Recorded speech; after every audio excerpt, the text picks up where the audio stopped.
ऐसे ही ये श्रृंगार है योगियों का। उन्होंने सेल्फ डिफेंस करके मन तो जो स्वरूप है अपने स्वरूप को श्रृंगार है, और इस ये ज्ञाना उन्होंने प्राप्त की है शब्द सुरत का, योग विद्या का अपने अंदर अखंड नाम दूना लगाया। पीछे हमने चिमटा ज्ञान दूना ज्ञान बताया, उसमें बताया खंड दूना कैसे चलेगा। इससे पहले वेदों शास्त्रों ग्रंथों पंथों का ज्ञान अब तुम्हें कहां से होगा वो, क्योंकि तुम्हारी बुद्धि को तो इसी संसार का ज्ञान नहीं है। तुम्हारी आंखों से तुम्हें दही में कीड़े हैं वही नहीं दिखते, पर जिसके पास ये ज्ञान है, ऐसे वास्तविक गुरु जो श्रोत्रियम और ब्रह्मनिष्ठ हैं, उनसे जाके चोली लेके भिक्षा दीक्षा प्राप्त करो।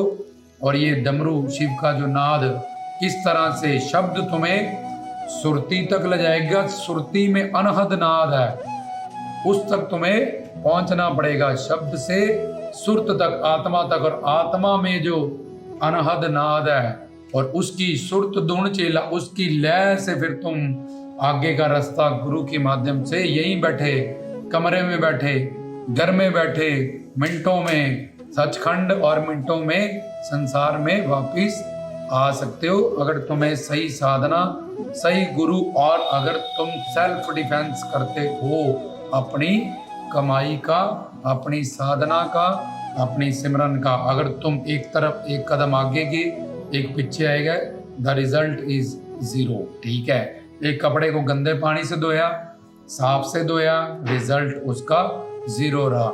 एक आर्मी मैन को पैर से बांध दिया और बोला मार्चिंग, तो वो वहीं पे मार्च कर रहा है, लेकिन वो वहीं पे ही खड़ा रहेगा। एक बैल जिसको कोल्लू में तेल लगाने के लिए यूज करते हैं, उसकी दोनों आंखें बंद कर देते हैं इधर उधर से, और उसके पीछे लठ मार देते हैं कि चल भाई। वो सुबह से चलता है शाम तक, उस कोल्लू को घुमाता है, हमें तेल मिलता है, हम तेल निकालते हैं। लेकिन वो बैल सोचता है यार सुबह से चला हूं मैं, इधर उधर वो देख नहीं सकता, अब मेरा रास्ता आएगा, अब मेरा रास्ता आएगा, अब मेरी मंजिल आएगी, अब मैं रुकूंगा, अब मेरा घर। वो उसी जगह पे घूमता रहता है शाम तक। ऐसे ही वो जीव, चाहे गुरु नामदान ले लिया उसने, चाहे वो किसी डेरे आश्रम में बैठा है, जो सेल्फ डिफेंस नहीं करता, कुसंगति का त्याग नहीं करता, और रज तम सत माया के इस सब ज्ञान को नहीं समझता, वो उस बैल की तरह अपने इर्द गिर्द इस माया के इर्द गिर्द, अपने मन के इर्द गिर्द ही चक्कर लगाता है। उस बैल की तरह जैसे उसको बेवकूफ बना के वो सारा दिन उससे काम लेते हैं, ऐसे ही हम खुद के साथ धोखा करके इस ब्रह्म माया मन के कारण खुद को इस काम क्रोध लोभ अहंकार की दुनिया में और आगे से आगे नरक में 84 लाख जोनियों में अपने आप को बंधते जाते हैं, फंसाते जाते हैं। तो शास्त्र और शस्त्र दोनों का ज्ञान देता है। शब्द सुरती को कैसे इकट्ठा करना है, योग विद्या को कैसे इकट्ठा करना है। जब तुम अलग इसमें जुड़ोगे, बोलने वाला, जपने वाला और अलख मंत्र जिसका तुमने दर्शन पाना, श्री पिता परमात्मा का पौना हरि का मंत्र क्या, ओम नमो सिद्धाय, ओम जय श्री और सिद्धाय श्री बाबा बालकनाथ है, नमा नमा जा अलग, और एक जो जुड़ने वाला एक मंत्र और जिसमें जुड़ना है, ये तीनों त्रिकुटी, ये तीनों एक होंगे जब, तब तुम्हारे अंदर प्रकाश, तुम्हारे अंदर दसम द्वार, ये सब चीजें खुलनी शुरू होंगी, जिससे फिर तुम साधना करोगे। शब्द से करो, फिर उसके बाद तुम्हें बताया सुरती तक तुम्हें जाना पड़ेगा, उसके नाद से तुम फिर ट्रैवल करोगे। उसकी धुन की जो लय है कि अब यहाँ पे आ गया हूँ मैं आज्ञा चक्कर में, तीसरे नेत्र में आलक आलक आलक, अब त्रिकुटी कैसे जाएगी मेरी सुरती, जो कि संत मत है, जहाँ ईड़ा मिंगला सुखमन हमारे शरीर में मिल रही है, जिसको हरिद्वार कहते हैं। तो उसकी लय को बदलना पड़ेगा। अलख मंत्र है या कोई भी मंत्र है, त्रिकुटी मतलब 3, तो उसको 3 टुकड़ों में उसकी लय को डिवाइड करना पड़ेगा, कहीं 2 करना पड़ेगा, तो उससे तुम्हारी सुरती त्रिकुटी पे चढ़ेगी। नहीं तो ईड़ा में चढ़ेगी, कभी पिंगला पे चढ़ेगी, जिस तरफ तुम्हारी गर्दन जाएगी नीचे को जाएगी, नींद आएगी, आलस आएगी, सुस्ती आएगी, अवासियां आएगी, क्योंकि तुम्हारे अंदर लिंग शरीर होता है, एक लिंग शरीर जिसका कनेक्शन तुम्हारे इस कंठ चक्कर से और तुम्हारी रीढ़ की हड्डी से होता है। जहाँ जहाँ तुम्हारे गर्दन की पोजीशन रहती है वैसे वैसे इफेक्ट तुम्हारी बॉडी पे आने शुरू होते हैं। तो दूसरा, जब तुम्हें ये ज्ञान ही नहीं है तो तुम कभी ईड़ा में चढ़ा दोगे, कभी पिंगला में चढ़ा दोगे। सुरती सूक्ष्म नाड़ी में तुम्हारी सुंगली सुरती चढ़ेगी नहीं, इसलिए तुम्हें शब्द गुरु सुरत धुन उसकी लय का ज्ञान पहले लेना पड़ेगा। वो गुरु तुम्हें तब बताएगा जब उनके पूर्ण समर्पण और तुम शरणागत होगे, क्योंकि ये ऐसी विद्या, इसमें भक्तियां, शक्तियां, रिद्धियां, सिद्धियां, निधियां, मत विच रतन जवाहर माणक तुम्हें प्राप्त होती हैं। तो उसके लिए गुरु का ज्ञान, उसका समर्पण, उसका जिज्ञासा भाव से उससे ज्ञान समझना, पूर्ण निष्ठा से, विश्वास से उस साधना को करना, उनके अनुकूल रहना, ये सब शर्तों को पूरा करना पड़ता है। और सबसे पहले अगर गुरु ही वास्तविक नहीं है, पूर्ण नहीं है और ऐसी थ्योरी नहीं पढ़ा रहा है तो फिर प्रैक्टिकल क्या पढ़ाएगा। एक रोट चिमटा, ये बच्चे को भी पता है, रोट बना के चढ़ा दो, थोड़ा बड़ा होगा, मगर में देखेगा कि दूध चढ़ा दो, लेकिन पौना हरी ये 50 रुपए की सीढ़ी दे के जब कुछ उनके कौतक चमत्कार देखने से हमें समझ में आने वाले नहीं है। उसके लिए पूर्ण गुरु की ये जो साधना है ये अंदर की है, 84 लाख योनियों की। किसी भी राध्य अष्ट कोई भी ग्रंथ पंथ सिर्फ आनंद प्राप्ति और दुख निवृत्ति के लिए बना है। तो आनंद तभी प्राप्त होगा जब आनंद को समझेंगे, आनंद से जुड़ेंगे, आनंद की साधना करेंगे। तो शस्त्र बना के सेल्फ डिफेंस अपने आप की सहायता करेंगे, अपने आप पे तरस करेंगे, कर्म करेंगे और तब हमारी साधना को फल लगेगा। जैसे एक पेड़ है, उसको बकरी ना खा जाए, उसमें कीड़े ना लग जाए, उसकी फेंसिंग होती है। जब वो बड़ा हो गया अब वो उसको पानी भी देने की जरूरत नहीं, धरती से वो पानी खींचने लगता है। ऐसे ही साधक को शुरू में ज्ञान सुन सुन के, कीर्तन सुन सुन के कि मैं कहाँ गलती कर रहा हूँ, क्यों मेरे में कोई रिजल्ट परिवर्तन नहीं हो रहा, पहले सेल्फ डिफेंस करना पड़ेगा। जब एक अवस्था उसकी आ जाएगी सहज और शमशान विराग्य, पहले उसको शमशान विराग्य होगा थोड़ी देर के लिए कि यार मैं गलती कर रहा हूँ, ये है, मैं फंसा पड़ा हूँ, निकलना है। जब देखेगा हर कोई दुखी है, हर कोई मर रहा है, सब नश्वर है, तो थोड़ी देर फिर साधना करता करता वो सहज विराग्य तक पहुंच जाएगा। उसका मन विरागी त्यागी सन्यासी होने लगेगा, भर्तरीनाथ की तरह, जो रानियों में रह के रहा, कोठियों में रह के आया, दौलतों में रह के आया, मीरा, भर्तरी, आमर खुसरो, पर तब भी शांति नहीं, आनंद नहीं, सुकून नहीं, तृप्ति नहीं। तो फिर वो जब सहज विराग्य तक पहुंचेगा तो तब उसके अंदर उसकी साधना कई गुना ज्यादा बढ़ने लग जाएगी। और चिमटा हमें अंदर के द्वार को, दसम द्वार को कैसे खोलना है, किस तरह शब्द सुरत की साधना करनी है, योग विद्या करनी है, ये किस तरह से तुमने सुरती से ट्रैवल करना है, ये सबका 6 शास्त्र होते हैं, सांख्य, कर्म, मीमांसा, विशेषिक और न्याय। इस तरह से 4 वेद होते हैं, अथर्ववेद, ऋग्वेद, यजुर्वेद, सामवेद, और उसके बाद 6 शास्त्र होते हैं, कर्म, मीमांसा, न्याय, विशेषिक। जैसे पतंजलि का योग, हम कहते हैं योग शास्त्र पतंजल मुनि का, ऐसे ही उसको समझने के लिए शास्त्र, पुराण, उपनिषद होते हैं जो गुरु के पास हमें पता चलेगा। योग मार्ग का ज्ञान, ज्ञान मार्ग का ज्ञान, कर्मकांड का ज्ञान, अपनी मन बुद्धि से कोई ज्ञान इस संसार का भी नहीं पा सकता, तो भगवान का क्या पाएगा।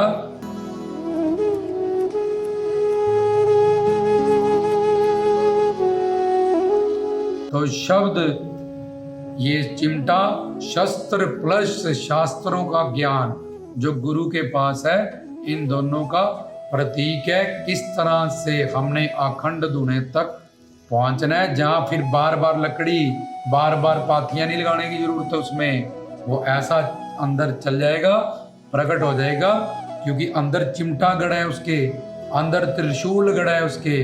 तो ये त्रिशूल आत्मा, परमात्मा, माया, इसका ज्ञान हमें थ्योरी सुननी पड़ेगी इन डिटेल, और उसके पीछे एक डंडा है, तब हम शिव तक पहुंचेंगे।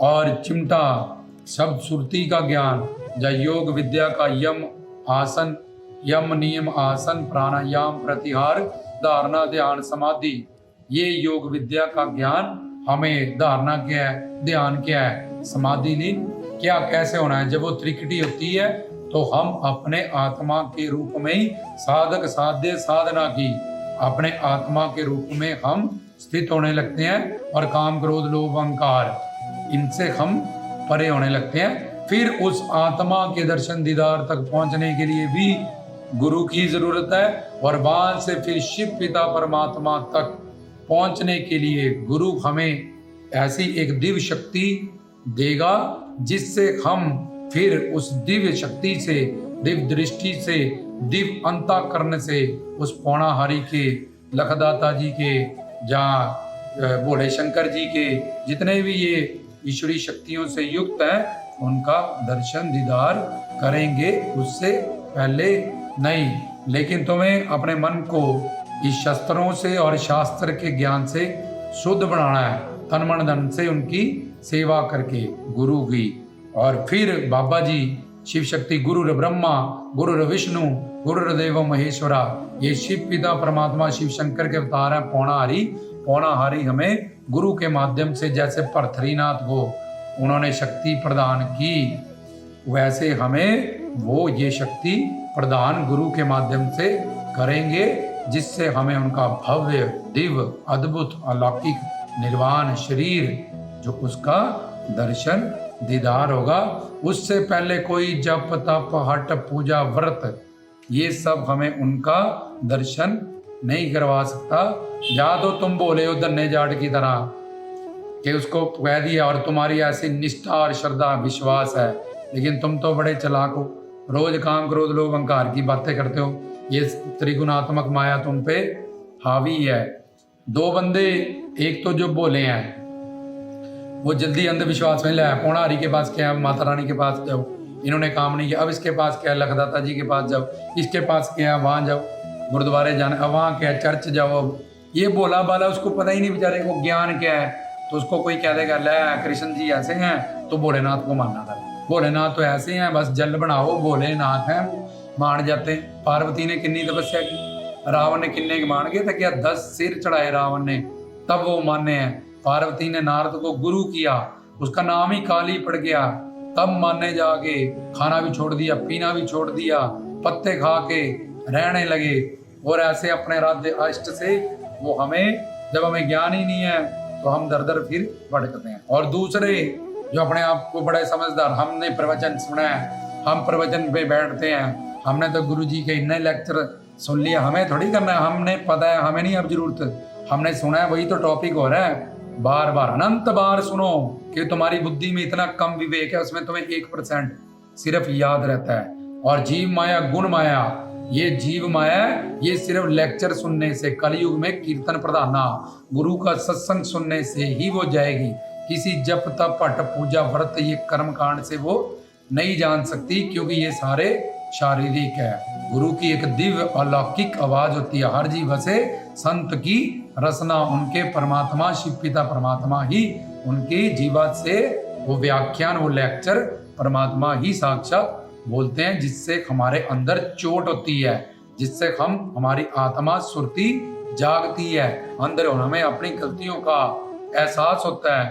तो इसलिए उन्हीं का प्रवचन ज्ञान हो, सिद्ध हो, वो पूर्ण हो, ये होना बहुत जरूरी है। किसी का भी प्रवचन सुनने से तुम बोलोगे ज्ञान मिल जाएगा, ऐसा नहीं है। गुरु का श्रोत्रिय ब्रह्मनिष्ठ होना जरूरी है, पूर्ण गुरु की परिभाषा रब्बी उपदेश में जान सकते हो। तो अब आपको पता चला चिमटा शस्त्र और शास्त्र का ज्ञान किस तरह से देता है। तो आप एक पूर्ण काबिले सतगुरु के पास जाके इसका थ्योरी प्लस प्रैक्टिकल ज्ञान ही प्राप्त करोगे, जिससे तुम्हें अपने ये मानव चोले का जो लक्ष्य है, मंजिल है, प्राप्त होएगी।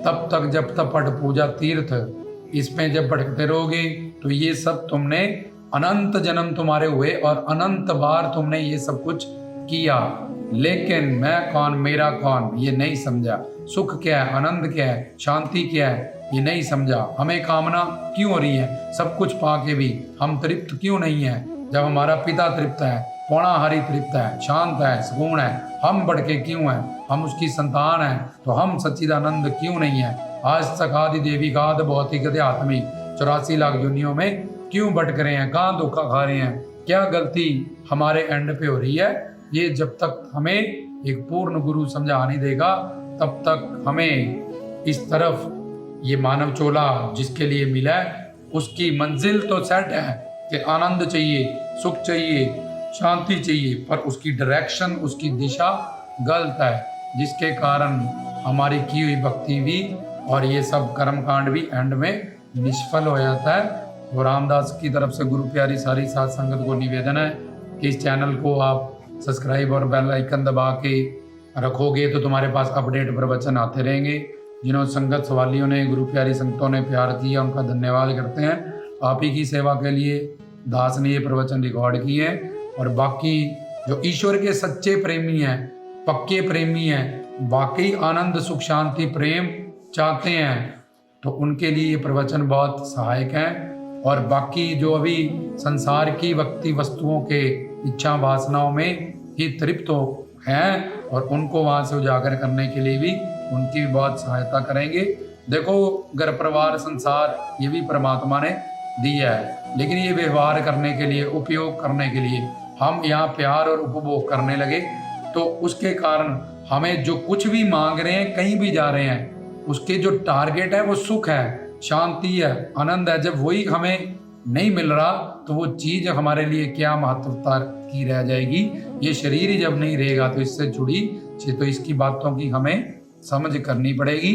इसलिए और जब हम ईश्वर को मानेंगे, ईश्वर को मांगेंगे, उसको समझेंगे, तो ईश्वर हमें भक्ति मार्ग में मानव चोले में वो सर्वज्ञ, सर्वंतरयामी, सर्वव्यापक, सर्वेश्वर है। वो हमें जितना रोटी कपड़ा मकान चाहिए वो ऑटोमेटिकली हमें दे देगा, क्योंकि हमारा पिता है, हमारा ईश्वर है, हमारा नाथ है, हमारा परम पिता है। वो नहीं चाहता मेरी संतान दुखी रहे, भूखी रहे। उसने तो 3600 पदार्थ दिए हमें खाने के लिए, लेकिन अगर हम उसी के उपभोग में लग जाएंगे और वही प्यार करने लग जाएंगे तो फिर ईश्वर के प्रति व्यवहार करेंगे तो हमारा अंत हमें पछताना पड़ेगा।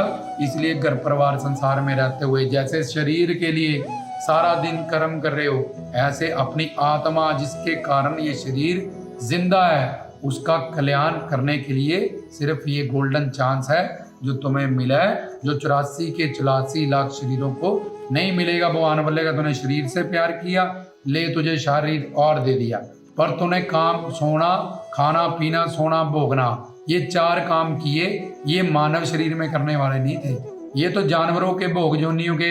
इसलिए ये शरीर तू जमा करा दे भाई। और ये तूने शरीर में रहना, शरीर ही तुझे अच्छा लगता है, ठीक है, तू 84 लाख तरह के तुझे मैं शरीर दे रहा हूँ, तो इसमें घूमो। पहले तेरा शरीरों का जब शौक उतर जाएगा, माँ के पेट में तुझे उल्टा लटकाएंगे, यमदूतों से तुझे मार पिटवाएंगे, और आद देवी का आद भौतिक देहात्मी, अतल सोतल वितल तरातल रसातल गबुंग सबुंग का इन नरकों में तुझे डालेंगे ताकि तू तौबा कर जाए अगली बार। पर अगली बार जब तक उसको ज्ञान ही नहीं मिला, फिर उस पे माया और फिर उस पे उसका मन, ये विकार और ये आवरण, ये कोश आत्मा पे हावी रहेंगे, जिसके कारण वंस अगेन उसका मानव चोला बर्बाद हो जाएगा। हमने सिजोगी बामा पौना ऋषिजे सिंगी स्वरूप ये आनंद प्राप्त करना है, पौवे स्वरूप सबर संतोष संतुष्टि प्राप्त करनी है, चोली स्वरूप गुरु से भिक्षा दीक्षा प्राप्त करनी है, अखंड दुने का, चिमटे का, लंगोट, अपनी कामनाओं को जो फजूल है, वासनाएं, इच्छाओं, उसको नथना है हमने, उस पर कंट्रोल करना है हमने अपना सेल्फ डिफेंस के लिए। तो ये सब उनका दिव्य लौकिक ज्ञान है। गुरु प्यारी सारी साध संगत को रामदास की तरफ से सच करना।